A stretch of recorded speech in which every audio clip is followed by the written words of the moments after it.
If you've spent the last few nights scrolling through endless spec sheets, watching YouTube after hours unboxing videos, and still feel like you're stuck between good enough and overkill, this review is meant to cut through the noise.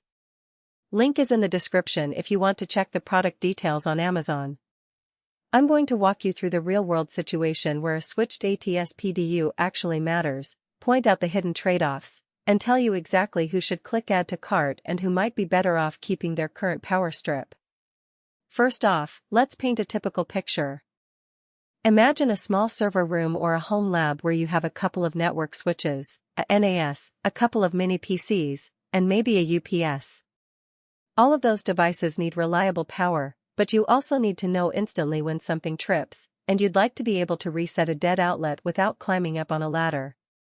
That's the niche the CyberPower PDU44003 is built for, a 2U rack-mountable unit that gives you 17 outlets, remote monitoring, and an ATS, automatic transfer switch, that can shift between utility and generator power without a manual plug swap. The most immediate question people have is, do I actually need a switched PDU, or will a regular power strip do? The answer hinges on two factors, uptime requirements and the desire for centralized control. If your environment can tolerate a few seconds of outage while you physically reset a breaker, a basic strip is fine. But if you're running critical services, say a home-based media server that streams 4K to multiple rooms, or a lab with test rigs that must stay online for data collection, the ability to see each outlet's status on an LCD panel and through remote software is a real safety net. The PDU44003 selectable color LCD shows voltage, current, and outlet status at a glance, and you can also pull that data into your network monitoring tools via SNMP or the built-in web interface. Now let's talk power capacity. The unit is rated for 100120V at 30A, but CyberPower derates it to 24A for continuous loads. That translates to about 880W of usable power, enough for most small to medium setups, but you need to be mindful of the total draw. A common mistake is to plug a high-power server and a couple of UPS units into the same PDU and assume there's headroom. In practice, you'll want to tally the wattage of every device you intend to connect and keep it under that 800W threshold, otherwise, the internal breaker will trip and you'll lose the very monitoring you paid for. One of the standout practical strengths is the mix of outlet types on the rear: 16 NEMA 520R, standard 120V, and 1 NEMA 530R, which is a locking 30A receptacle.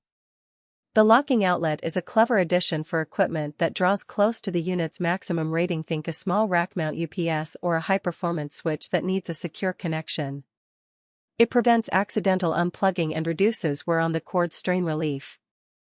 Most users end up using the 520R sockets for everything else, which means you have a lot of flexibility without having to buy separate adapters.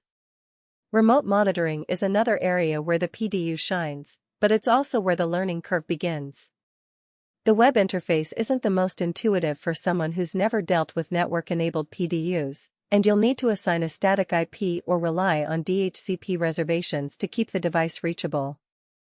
Once that's set up, you can view real-time load graphs, set email alerts for overload conditions, and even shut down individual outlets remotely, useful if you need to power cycle a hung network switch without walking to the rack. If you're comfortable fiddling with IP addresses and configuring SNMP on your monitoring platform, this becomes a massive time saver. For the more hands-off buyer, the extra setup steps might feel like unnecessary overhead.